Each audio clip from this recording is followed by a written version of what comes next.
the deadly poison of envy.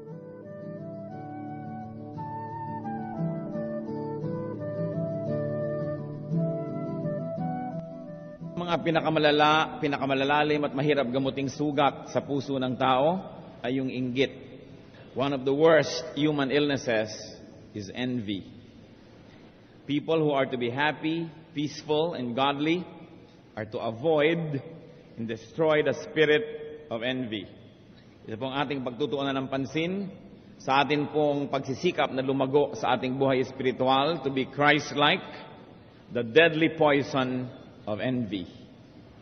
We ask you, Father, to purify our hearts. Please forgive us all our iniquities. Kung titingnan nyo kami sisaya sa atin ay makikita nyo ang aming mga pagkukulang, ang aming mga kasalanan.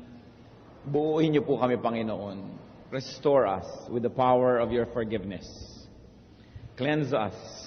Make us whole so that we can dare to come into your most holy presence and even dare even more to ask you to bless us. Wala kaming patago sa inyo, Panginoon, subalit naglalakas kami ng loob na manghingi sapagkat pangako niyong kami bibigyan kung kami hihingi. At ito ang inyong salita, Panginoon. Lumalapit kami ngayon at nagpapakumbaba sa kabila ng katotohanan, di kami karapat dapat humingi sa inyo. Humihingi kami ng kaliwanagan, karunungan, kapangyarihang maunawaan na iyong salita. Empower us, God, to understand your word. Give us wisdom so that we may operationalize your word in our daily life. And we pray that we will not only increase in knowledge, that you may actually touch us spiritually, so that as we know you more, we become more and more like your Son, Jesus. So be our speaker, please, O God. Use your servant only as your tool, but speak from your heart, and may your words heal us, change us, empower us. In the name of Jesus, we reject, rebuke, drive away any presence of evil. And we frustrate malicious plans of evil men and evil spirits against this assembly and against individuals in this assembly.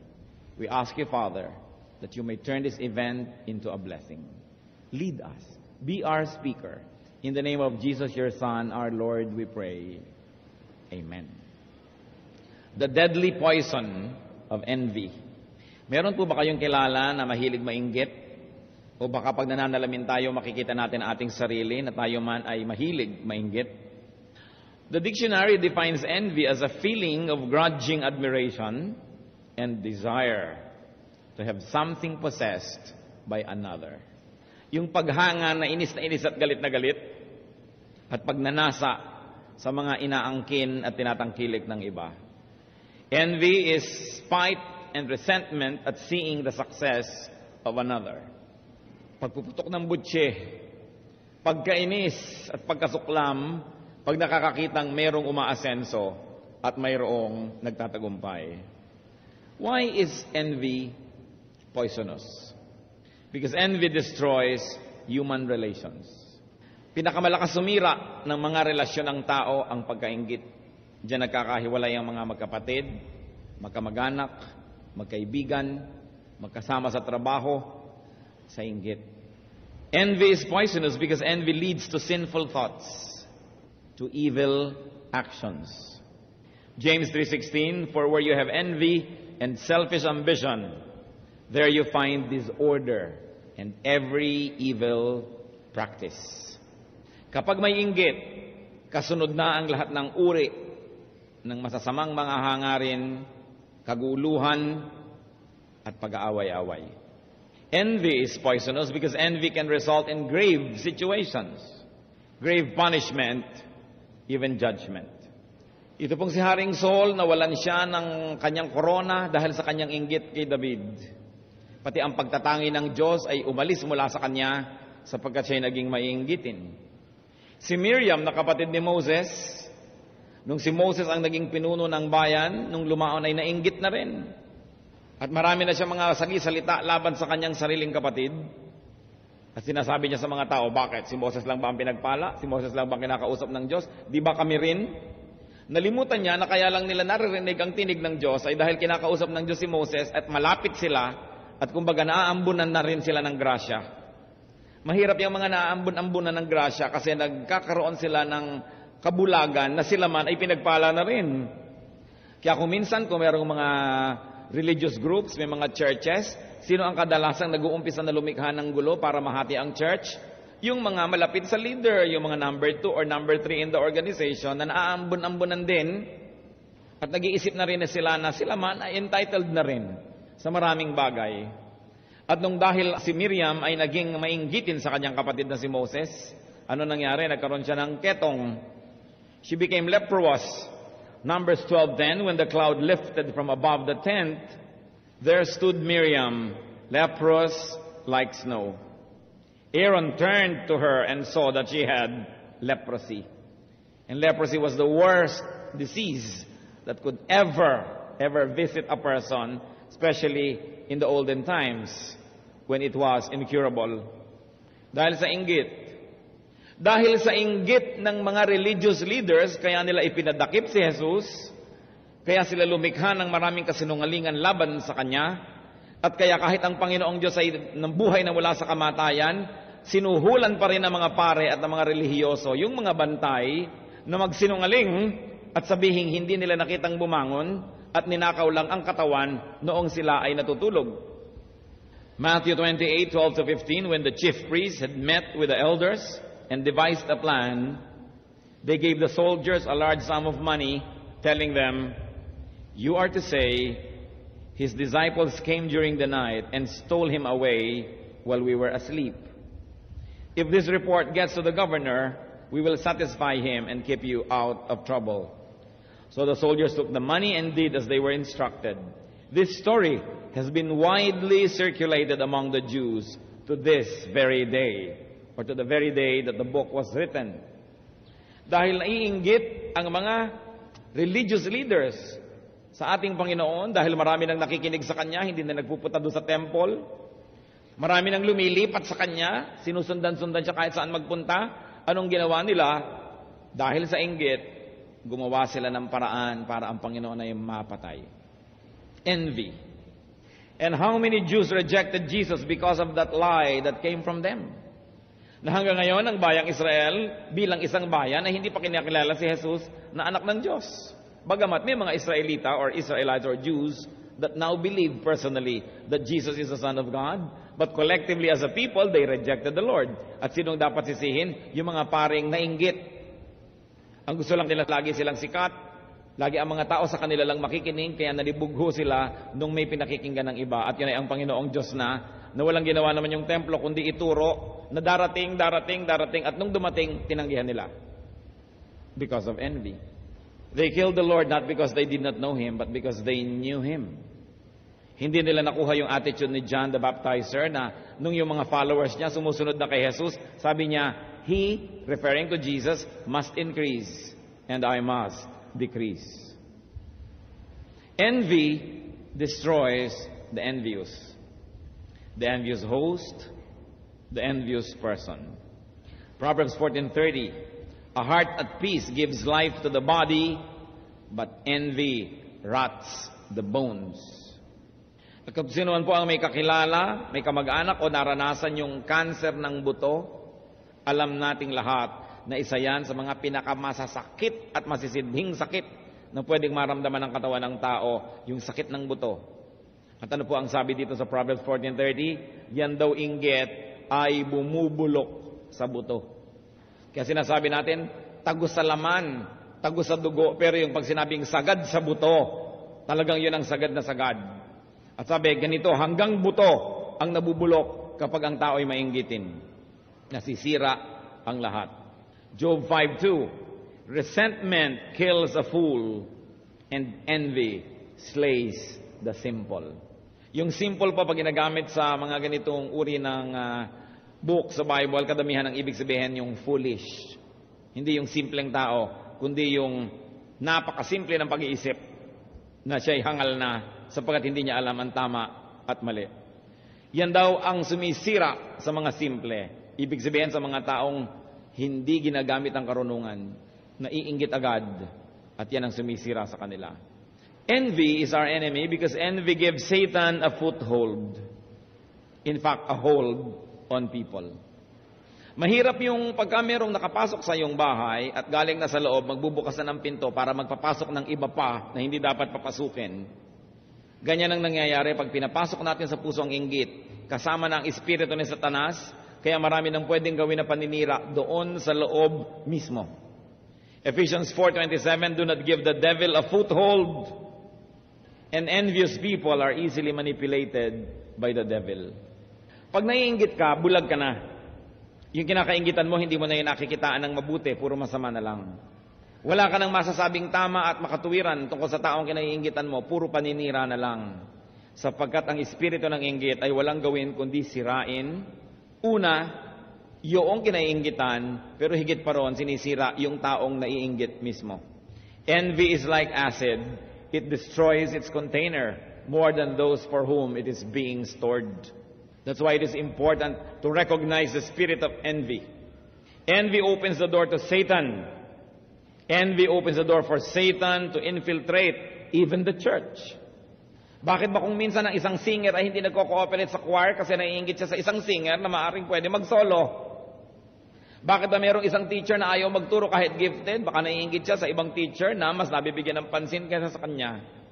Bakit ba mayroong mga gustong humiwalay sa church, magtatag ng iba para samantalang iisa yung Diyos, iisa yung Biblia? Bakit gusto pang gumawa ng iba? Para siya naman ang maging bida, para siya ang maging leader, dahil naiinggit pala siya kuminsan sa leader. Envy destroys even the work of God.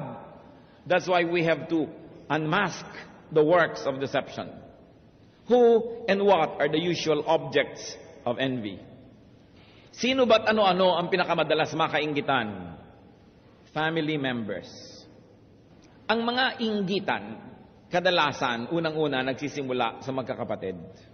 Nakita nyo, ang magkapatid na anak ni Eva at ni Adan, nainggit ang isa, dahil natuwa ang Diyos doon sa offering ng isa, at ang isa hindi tinanggap ang kanyang offering, pinatay ang kapatid. The first murder recorded in the Bible happened between brothers. Hindi malayo na merong isang dalaga na kaya pala inis na inis sa kanyang kapatid. Dalaga na sila dahil nung maliliit pa ay naiinggit siya. Bakit siya laging napupuri dahil maputi tapos ako'y maitim? Makinis siya tapos ako'y mapeklat. Matalino siya tapos ako'y hindi. Mabango siya tapos ako amoy baka. May mga ganyan pong istorya na magkakapatid. Kung minsan 40, 50, 60 anyos na. Ting nagpa-family reunion, hindi sila warm to each other. Akala mo meron kung anong alitan. Yung pala, bumabalik pa doon sa kanilang pagkabata, nagkakainggitan. Yung mayaman ng isang kapatid, naiinggit ang isang kapatid. Sakitin yung isa, laging inaalagaan ng ina, naiinggit yung isa dahil hindi siya inaalagaan. Kasing lakas naman kasi siya ng kalabaw. Siyempre, ang mga magulang kung minsan, nabibigyan mo ng mas maraming atensyon yung mas mahina, naiinggit naman yung iba.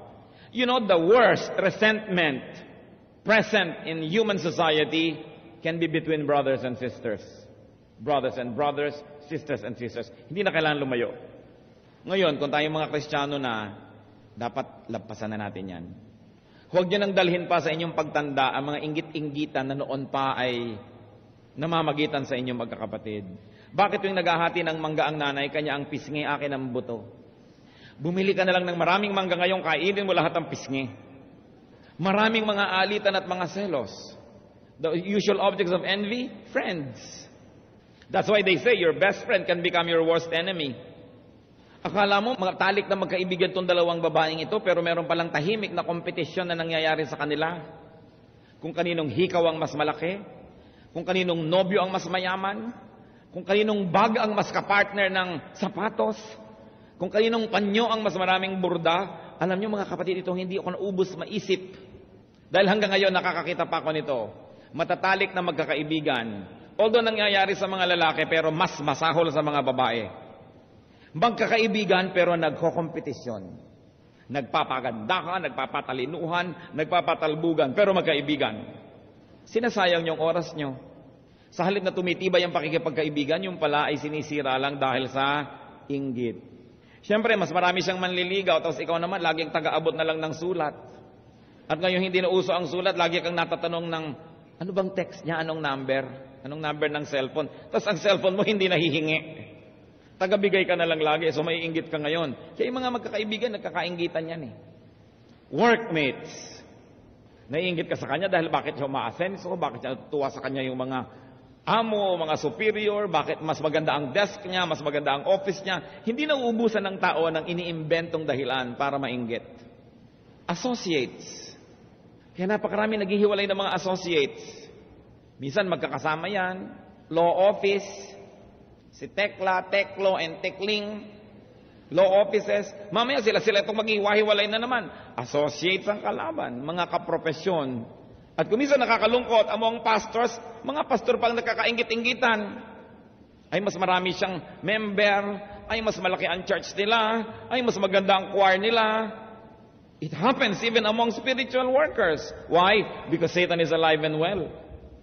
Kaya sinasabi, be careful, the devil is like a roaring lion looking for someone to devour. At ito, isa pa, neighbors.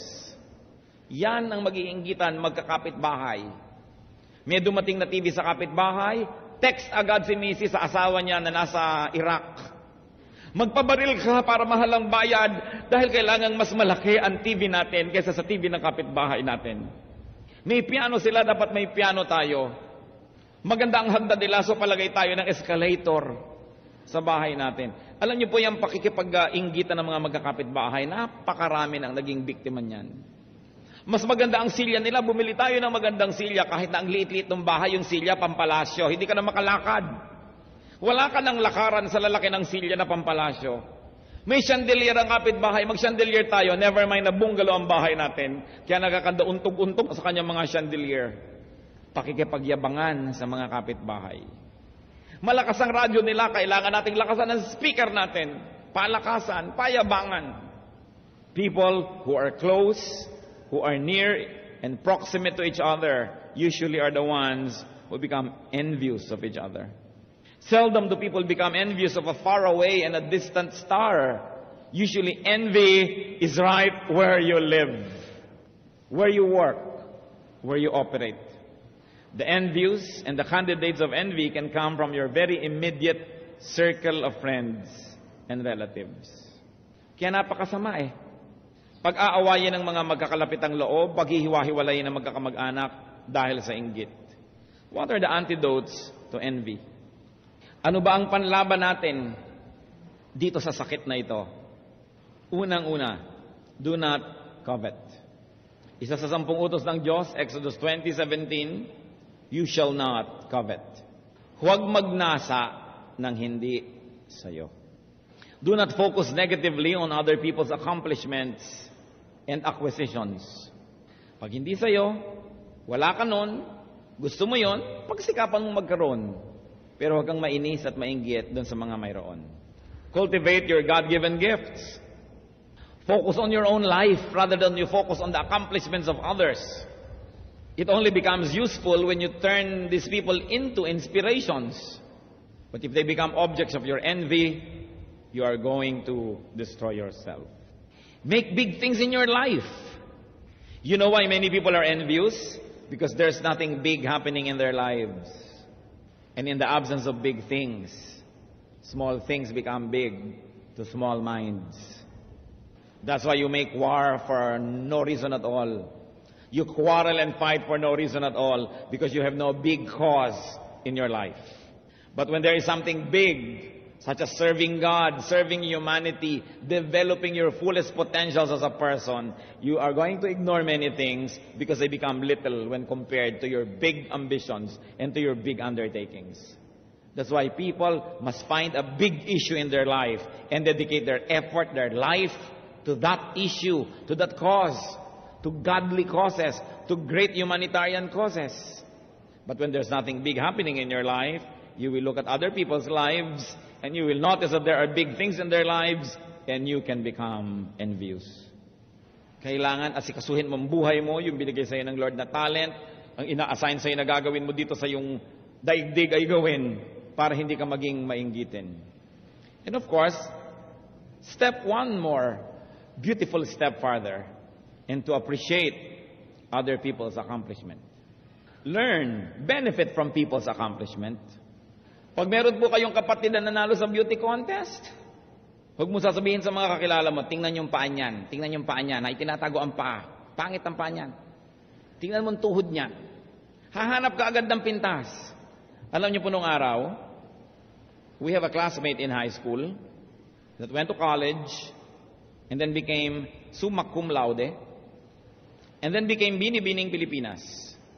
And we were chatting about that because among the many summa cum laudes, she's the only beauty queen. And in the presence of many beauty queens, she's the only summa cum laude. But among our many so-called friends, she heard many terrible remarks. Sabi niya, nakikilala mo pala yung kaibigan mo pag nabibigo ka. Pero ang totoo niyan, mas nakikilala mo ang kaibigan mo pag matagumpay ka. Kasi maraming hindi kayang dibdib na nagtatagumpay ka, mamaliitin nila yung mga tagumpay. Kasi naiinggit. Dapat makigalak ka. At least pwede mo masabi, uy, may classmate ako nung araw, beauty queen, kahit hindi ikaw yung beauty queen. Pag meron silang magandang mga tahanan, huwag kang mainggit. Kung naimbita ka doon, nag-enjoy ka pa, makisali. Kung ikaw isinasali. Hindi yung lagi ka na lamang papalayo because you are envious. When people enjoy a good life, thank God that there is one less person to worry about. Pag may kaibigan ko o kamag-anak na yumayaman, di ka man bigyan, pasalamat ka, nababawasan ng manghihingi sa'yo. Kung nabigyan ka pa, di lalo ka pang katanggap ng blessing nun. Yun lang, hindi ka na niya hihingan dahil yumaman siya, nabawasan ang iyong mga pasanin sa buhay. Dapat ka nang matuwa Pero hindi, kadalasan naiinggit ka. That's why people pull down one another. If envy has been successful in destroying us, repent, confess, and deal with envy. 1 Peter 2:21, rid yourselves of all envy. Mahirap dalhin ang inggit.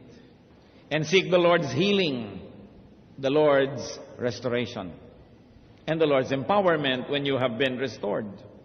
Jeremiah 15:19, therefore this is what the Lord says, if you repent, I will restore you. The envious person destroys others, but really he destroys himself. See and unmask satanic deception that happens through envy, and let Jesus heal you. Matthew 4:23, Jesus went throughout Galilee, teaching in their synagogues, preaching the good news of the kingdom, and healing every disease and sickness among the people. And I will place envy as one of the top illnesses of the spirit. Napagaling ng Panginoon ang lahat ng uri ng sakit na inilapit sa Kanya. Surely, lalong-lalo naman yung mapapagaling yung sakit ng Espiritu. And we not only seek forgiveness, but we learn to appreciate, even love, the objects of our envy.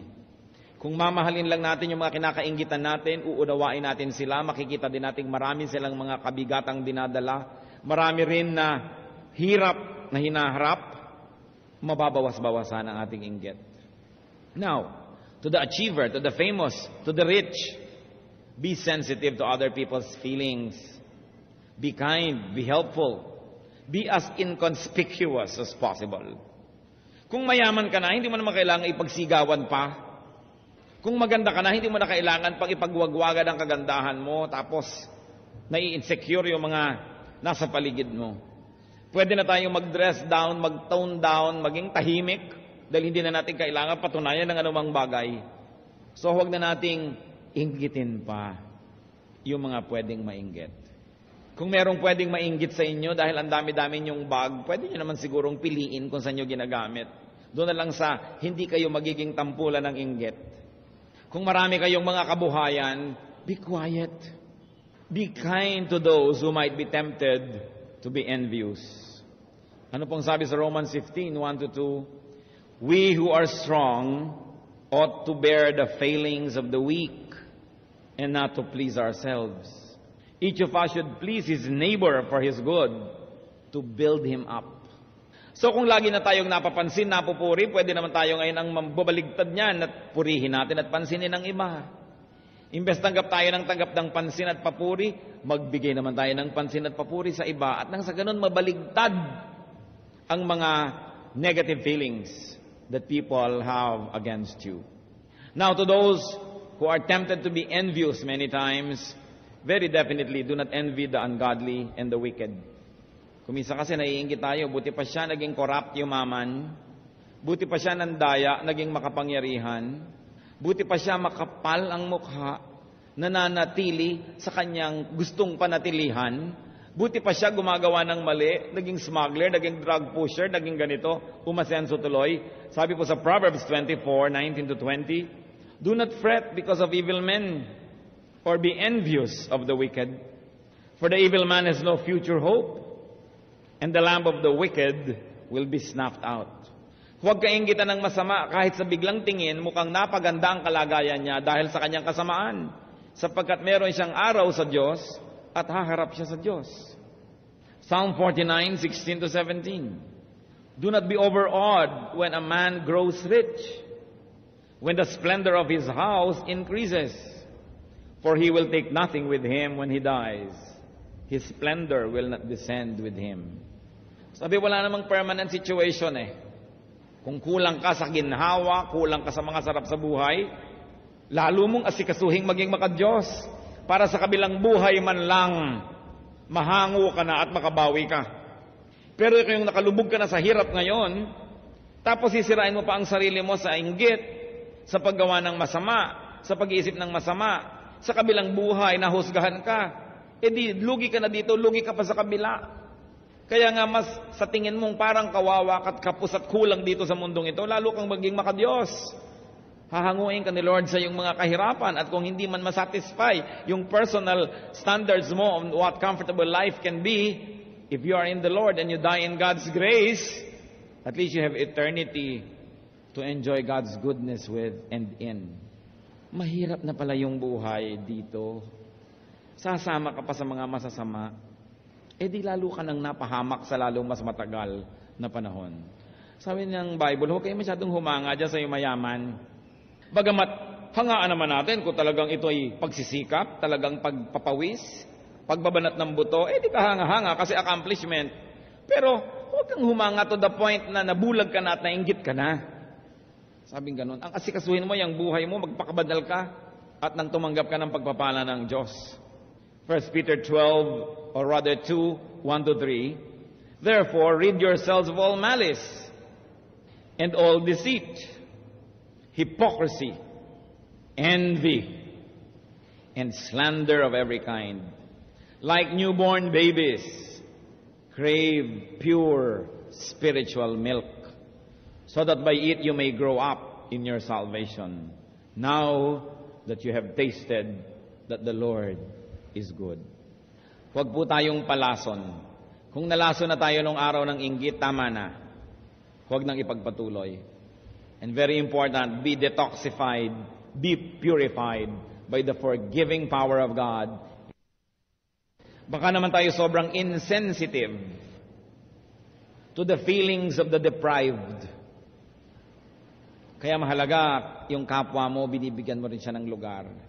Sasabihin mo, kaya ko magbihis ng ubod ganda, pero babawasan ko ng konti, baka may mainggit pa eh. Alang-alang sa mga insecure, alang-alang sa mga envious, we try to be inconspicuous. Meron ba tayong kinakainggitan? Aming Diyos, salamat po sa paalala niyo. Salamat kung merong mga kasama kaming hindi maiinggitin. Salamat, Panginoon, sa ganong spirit. Subalit sa bawat isa na mainggitin, kahit man lang paminsan-minsang mainggitin pa rin, mangusap po kayo. Patawarin niyo kami, Panginoon, kung kami naging mainggitin noon, kung may mga nagawa kaming hindi maganda dahil sa aming inggit. Tingnan niyo po ang aming buhay, ang aming labi, ang aming bibig at aming isip. Kung hanggang ngayon, may dala-dala pa kaming pagiging mainggitin. Sinisiraan ba namin ang gawa o pagkatao ng aming kapwa dahil may inggit pala kami? Naiinis ba kami pag may nagtatagumpay o yumayaman o sumisikat? Nayayamot ba kami sa aming mga kapatid, kamag-anak, kung nalalampasan nila kami sa iba't ibang larangan ng buhay? Panginoon, ano-ano po ang ginagawa namin na ang tunay na ugat lang pala ay inggit? Sa mga nagsisikap sa amin na umasenso, dahil ba gusto lang naming umasenso o nakikipag-competition kami sa mga itinuturing naming kalaban? Sa mga nais mag-ayos ng sarili, magpaganda, dahil ba nais namin, Lord, to glorify your creation through beauty? Or we are competing with others? When we like to excel in whatever we do, what is our motivation? Is it to glorify you, our Maker, who are excellent? Or are we just trying to be better than other people? Check our intentions, O God. Because you always look into the heart and the intentions behind our actions. Kung may nakikita po kayo, Lord, na kasalanan sa aming pag-iisip, sa aming pakikitungo sa kapwa, let your Spirit convict us. Magpalaya po kayo ngayon, Panginoon, sa araw na ito, sa sandaling ito, ng mga alipin ng inggit. Pinapanalangin namin, Panginoon, sino man ang mga kapatid at kasama naming narito ngayon na mainggitin. Di namin kilala, pero kilala nyo. Di namin alam, pero alam nyo. Panginoon, kumilos po kayo amang Diyos, alang-alang sa dugo ni Jesus. Alang-alang sa kanyang mga sugat at paghihirap. Palayain nyo po ang sino man ngayon ay gustong sumuko sa inyo at magpalaya sa inyo, na humingi ng pagpapalayan nyo mula dito sa spirito ng inggit. Spirit of envy, in the name of Jesus of Nazareth, we drive you away from the hearts of our brothers and sisters. We destroy you by the power of the name of Jesus. And we expose your filthy acts and intentions by the light of the gospel. Panginoon, kumilos po kayo. Ipamukha nyo sa bawat isa sa amin ang aming pagiging mainggitin kung mayroon mang kaming ganyang ugali. At ngayon na, hindi bukas, hindi sa ibang araw, nais naming isuko ito sa inyo. Kayo'y Diyos, at pag kayo nagsasalita ay marapat lang sundin. Hindi kami nakikinig para lang maging marunong, nakikinig kami para sumunod sa inyo. Mga kapatid, sa ating pananahimik, kung meron kayong kinikilalang pagiging mainggitin sa inyong sariling pagkatao, ihingi ng tawad sa Diyos ngayon, magpalinis, at humingi ng kapangyarihang ito'y ibaon at limutin. Sa ilang saglit, manahimik tayo lahat sa harap ng Diyos. Siyasatin ang sarili, surrender to God and His spirit of envy. Seek God's restoration and forgiveness, and be free. Let's be alone with the Lord for a while in silence. Move, O Holy Spirit. Move in our midst. Break down walls. Palambutin mo ang aming puso. Pumasok kayo, Espiritu ng Diyos. Linisin kami. Ibunyag niyo sa amin ang aming tunay na pagkatao. Uproot any trace of envy in our personality. Lord, we cannot do this on our own. Only the power of your name, the power of your victory over death and sin, can help us out of envious spirit, O God. Out of our envious disposition. Panginoon, salamat sa iyong pagkilos. Sa sino man na nawagan sa inyo tumingi ng tawad, igawad mo ito ayon sa iyong pangako. At kung meron sa aming kalagitnaan, Panginoon, at patuloy na dinadaya ng Espiritu at nagmamatigas, ipinagpipilitang hindi ako envious. Samantalang kung envious naman, Lord, let your Spirit work. We surrender ourselves to your ministration. Let no one leave this hall today without being touched by you in a powerful way. At sa mga hindi naman ito ang problema at hindi maiinggitin, pero siya namang nakakainggitan, turuan mo kami, Panginoong, mamuhay sa paraan na hindi kami kailangang maging tampulan ng pansin. Matulungan namin yung mga naiinggit sa amin, Panginoon, mahalin namin sila. At kung kami talaga namang maraming pinagpapalang tinatamasa, turuan mo kami, Lord, to share such good things with people so that instead of being envious, they will be glad that you are blessing us. Spirit of envy, in the name of Jesus, we reject and rebuke you. We destroy your hold on God's people by the name of Jesus of Nazareth. Spirit of envy, in the name of Jesus, we command you to leave these children of God. Leave our hearts, leave our homes, leave our workplaces, leave our church, leave our nation, and let God reign in our hearts. Father, set people free. by the name of Jesus. Set people free from this tyrant, from this wicked ruler of many people's hearts, the spirit of envy. Mga kapatid, patuloy tayong manahan sa presensya ng Diyos at sa katahimikan, manalangin tayo. Ipanalangin natin kung may kilala tayong mga mainggitin at kung meron tayong mga kaguluhan sa ating mga pamilya, workplaces because of envy, pray to the Lord, intercede in the name of Jesus that the spirit of envy might be exposed and destroyed by the power of the name of Jesus. Be alone with the Lord, intercede for people you know who may be enslaved by the spirit of envy.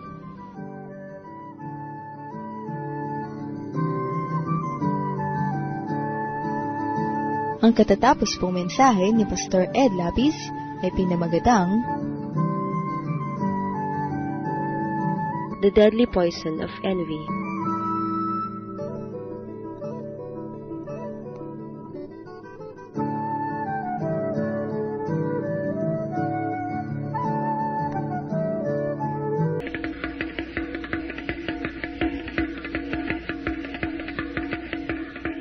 Maraming kasaysayan ang musika ng ating bayan at pawang lahat yon ay mga hiyas ng ating lahi. Ang isang instrumento na napakagandang pagtuunan ng pansin ay ang gimbal ng mga mansaka.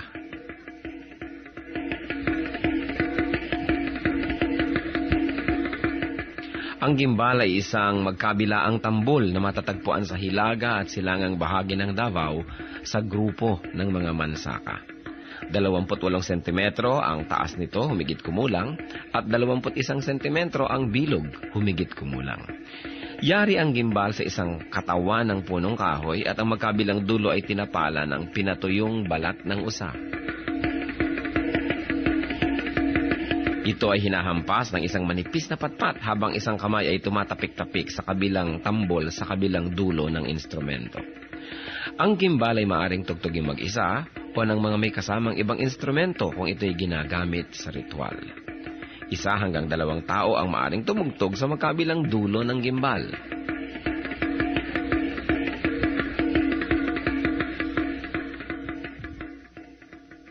Kadalasan, ang gimbal ay tinutugtog bilang saliw sa sayaw na ang karaniway kung ano-ano ang pangalan ng tugtugin ay siya ring pangalan ng sayaw. Kung ano ang tawag sa instrumentong ginagamit ay nagiging tawag din sa sayaw mismo. Kung minsan ang gimbal naman ay tinutugtog sa paglalarawan ng kalikasan, halimbawa ang mabilis na pag-agos ng tubig sa batis.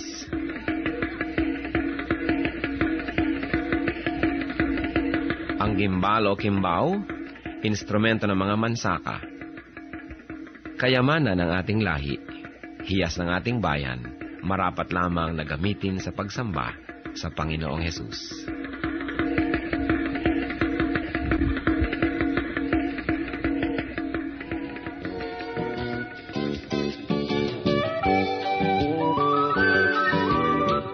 Oras na po para pansamantalang magpaalam ang programang Day by Day. Tayo po'y magsama-sama mula Lunes hanggang Biyernes. Magandang gabi po at mabuhay ang Panginoong Hesus.